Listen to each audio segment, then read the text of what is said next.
Welcome to the Dawn Osborne Show, Limitless Life. The big question women like you and I ask is, how do we do that? How do we have a growth mindset? How do we increase our emotional intelligence? How do we do life, business and marketing, and yet still remain balanced in the rhythm of our life and our family? Those are the questions that this podcast will answer. My name is Dawn Osborne, and welcome to my Limitless Life podcast. Hello, everybody, and welcome to Wow Woman. I have got the amazing Rebecca Moore with me today on the Wow Women Show. This is where we share wisdom. This is where we give you encouragement. And today's story is really, really awesome.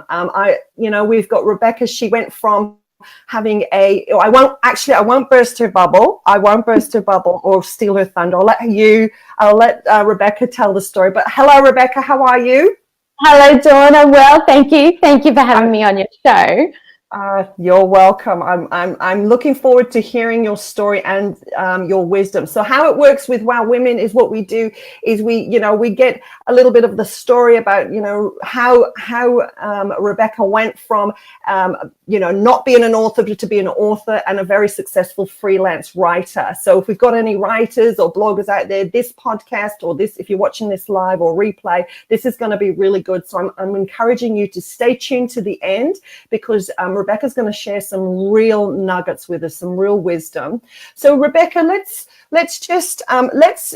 give people a bit of an insight into, who you are, where did the story start for you? So far away. Okay, so I'm married to a wonderful man, and together we have 4 children. They're aged between 12 and 20, almost 21. I'm getting old, Dawn. Oh.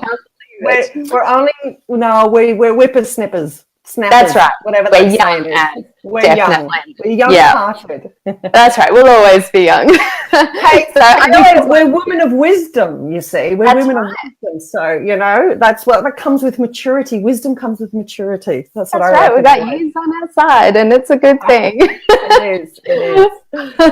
I always wanted twins, so we had our first 2 18 months apart because it wasn't twins. So I'm just like, okay, we'll just have them really close, and they turned out to be quite what we call creative toddlers, if you know what I mean. So they were really good at painting walls with baby cream and just all that creative stuff that toddlers do.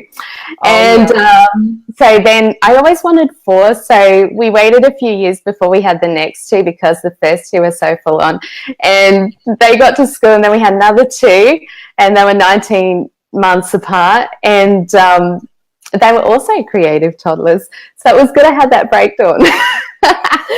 So you're not mad like me. I just did 4 in 4 years. You sound like you were a lot more sensible. You just had 2 creative toddlers, and then you had another set. No, not me. I just had 4, and it was absolute madness for about 10 years, which I can't really remember. It's all a blur now. But it's a great stage. You just have to have the energy, don't you? Yeah. Especially if you're if you're an entrepreneurial woman like you have to be creative yourself to survive those seasons, right?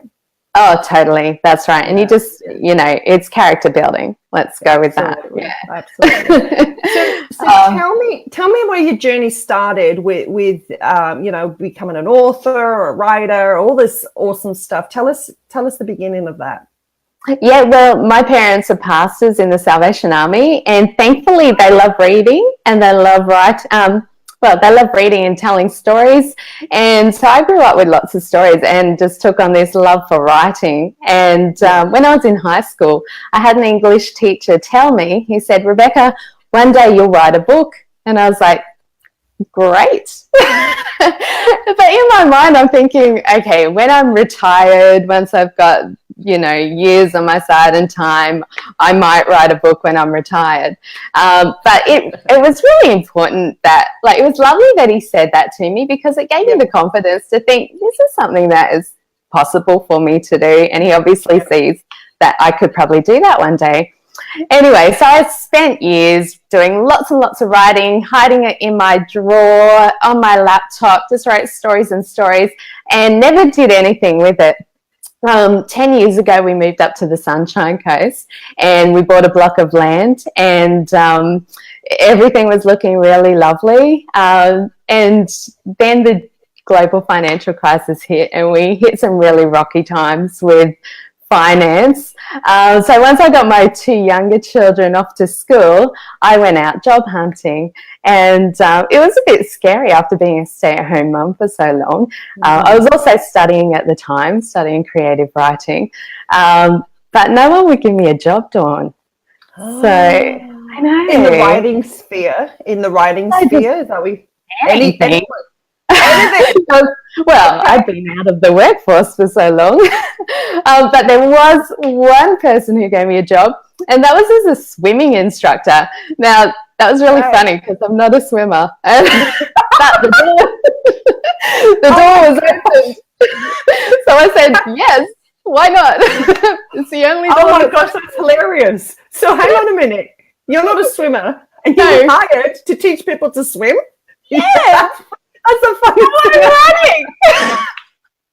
So I just said, okay, it's the only option. Yes, I'll be a swimming instructor. And then I had to do training, Dawn. I had to do swimming training and learn how to take this position on. So it was just way out of my comfort zone. But I'm like, hey, it's the open door. That's the one you got to take.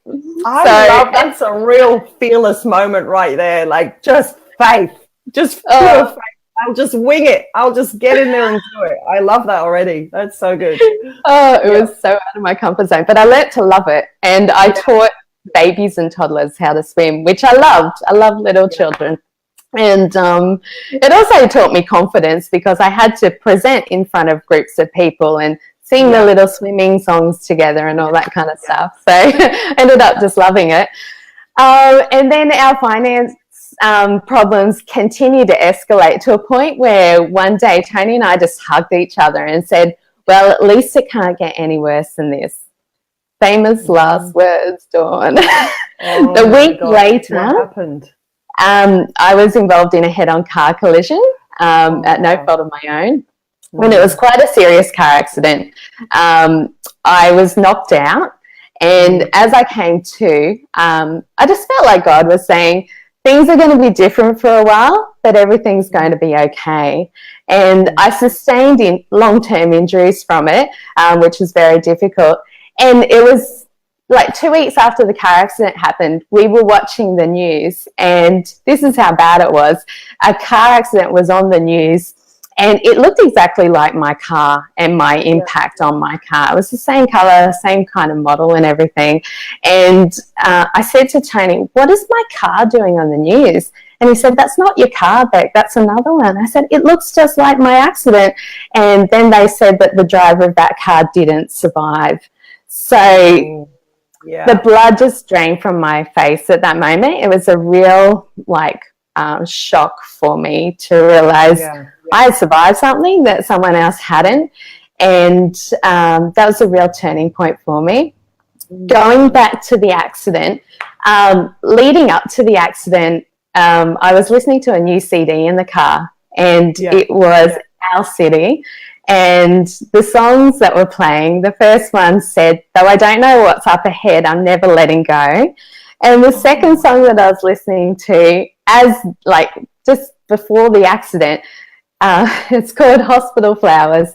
And the words are, I survived a dreadful accident in a car crash of the century. My shattered dreams lay on cold cement, but in the back of the ambulance, I never felt so content. And that's what I was listening to when I had the accident. And it resonated with me for years after it, because the song was about someone who'd been in an accident and gained a new sense of sight from that traumatic experience. And that's literally what happened to me from going through that accident. And I gained a new sense of sight and just saw every day as a gift, because the accident happened like that. It was so fast, and life can change like that. Life can be over like that. And it just made me think, today's the day.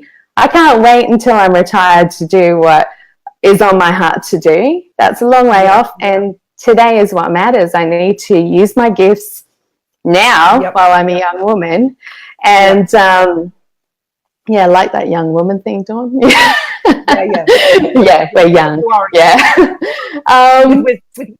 With wisdom.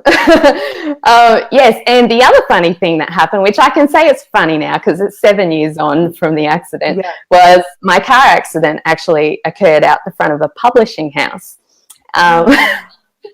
So it was almost like my future was all pointing at me in this moment of time, and little did I know what the next 7 years would hold for me. But as you said, I'm a writer now, and in the months that followed the accident, I had to quit my job as a swimming instructor.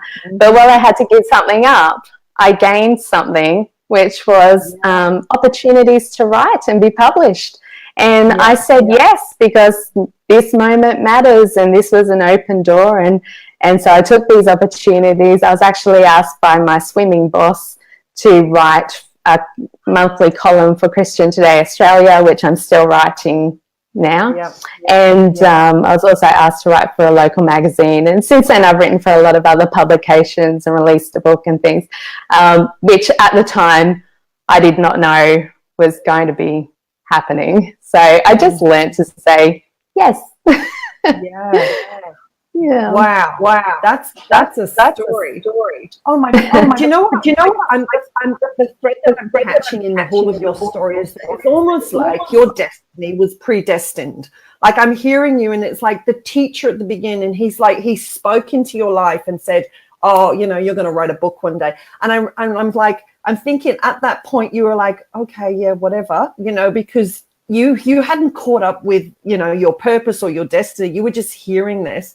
Even though you had a love and creative flair for writing, it's like you didn't do it until this tragedy happened. And out of this tragedy rises you up into your destiny. Like, what are the chances of you having an accident outside a publishing house? Like, that is crazy stuff. But what an encouraging story that, someone was looking out for you, like you said, so you heard the voice of God in the middle of that going, everything's going to be all right. And when you heard that, did you just receive peace? Like, you'd be like, oh, okay, cool. I did. I actually felt very peaceful in that moment, and I just knew everything was going to be okay. And it wasn't easy, Dawn. The months that followed weren't easy. It was obviously I had injuries that caused a lot of pain, and there was a lot of things to get over, and we still had financial issues. We had insurance things to fight. There was just a whole lot of stuff that came with it. So in a way, it got a little bit worse. But I had these promises, so to say, that I'm not alone. I'm not doing this alone. There is purpose for these things that have happened. And in amongst these ashes, in amongst this tragic experience, there's good things. There are gems. There is hope. There is purpose. There is a promise for the future, and that's what I learnt to hold on to. And it made me start seeing every day was a gift. Every day was special, and the people in my life, my children, have always been special, and I've always given them my full attention. But I think once you go through a life and death experience, everything's a bit more special, and you don't take anything for granted. You just realize it's such a quick thing. Life can just happen so quickly. So and so out of obviously out of all that tragedy, like when I think about that from a coaching perspective, I can see that you could quite have easily tapped out of life at that point, it's over for me, and I'm just a victim to my circumstances. But what I've seen with you is like, no, there is victory in the midst of this. And that's that's so encouraging. And it might, if anybody's watching this right now, something tragic like this could have happened to you, but you know what? There is hope. Someone has been through this, and look, now she's a successful author with 2 books, and she's a successful writer.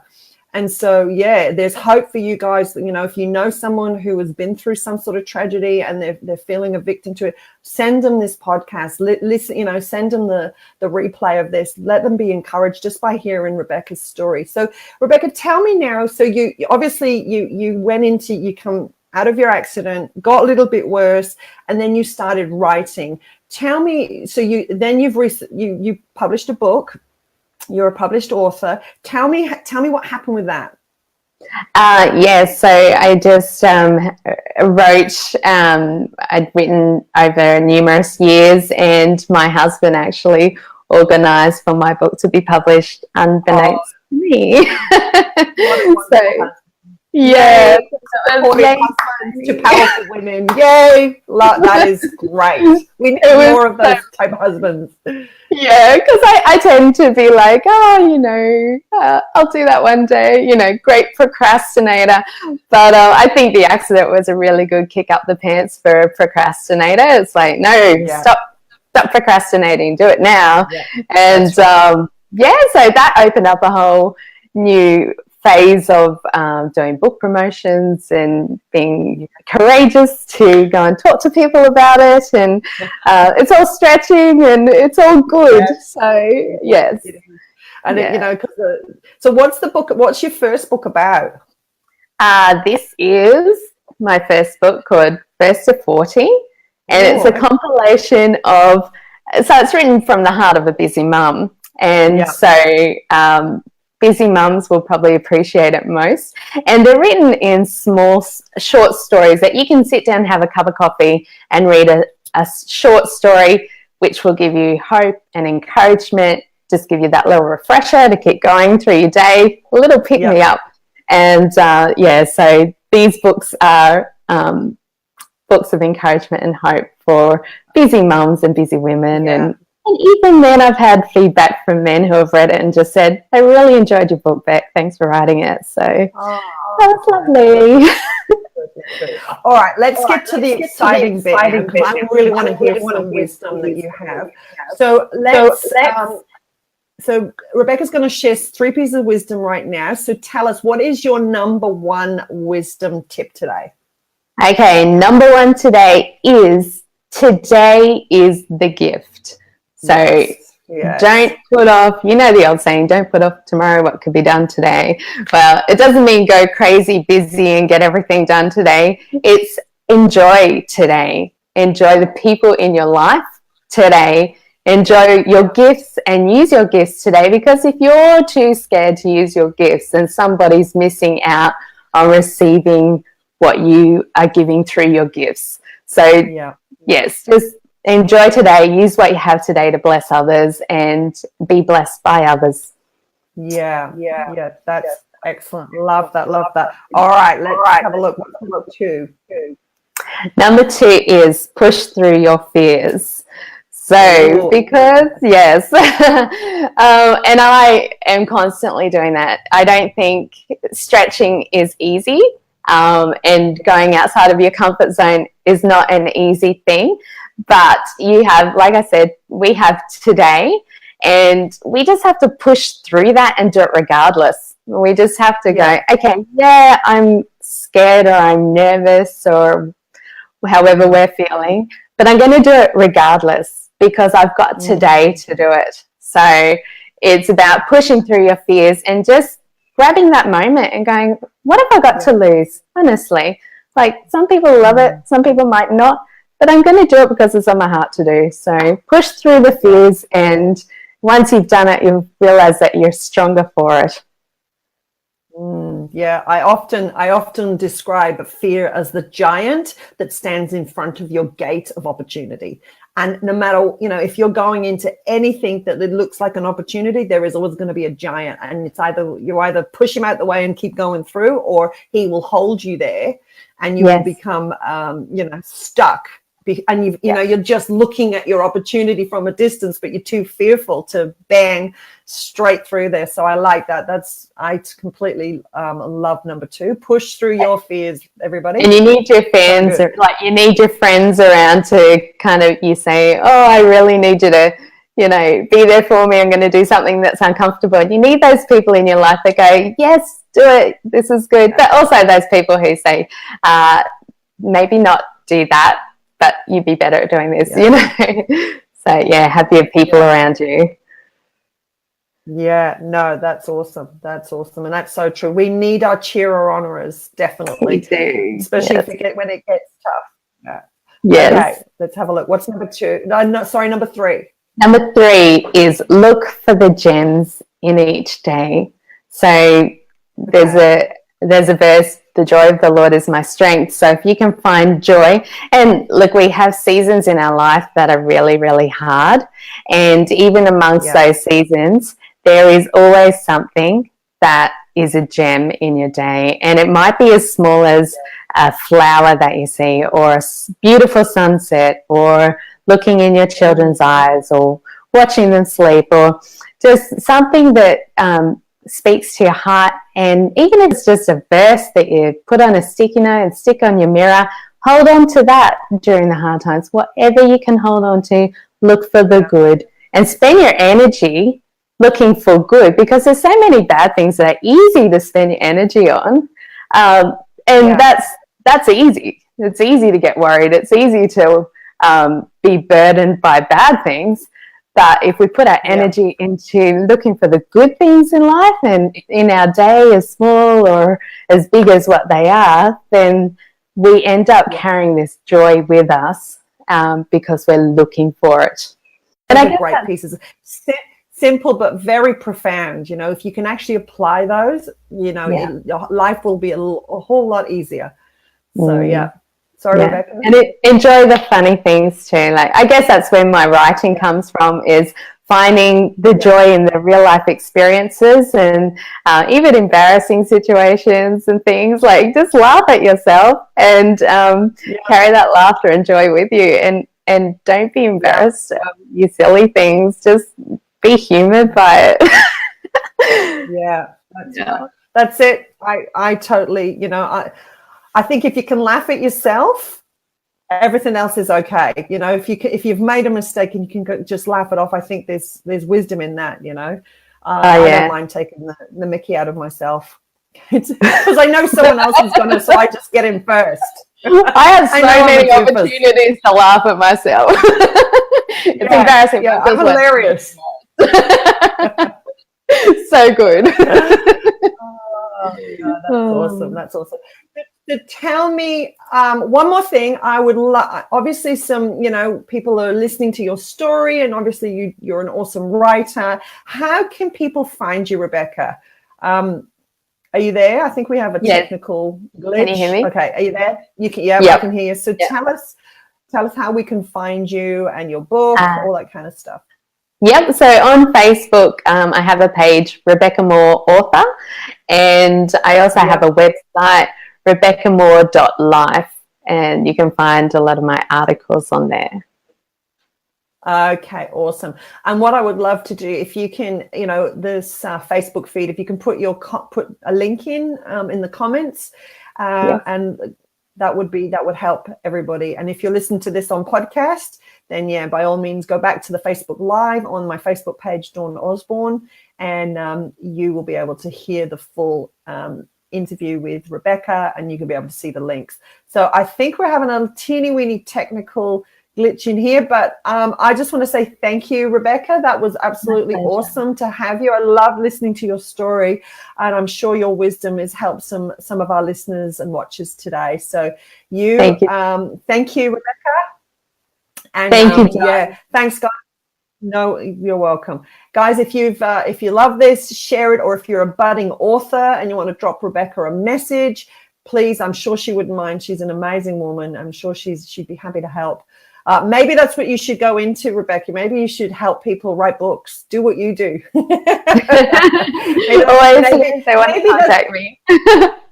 Yeah, that's right. Maybe I'm like the teacher. I'm the next phase. I'm the teacher telling you, you're going to teach people how to write books one day. Maybe that's the next thing. Who knows? Well, and you can buy the book on Amazon too if you need to. If you don't buy it. Yes, I'll pop the link up for that as well.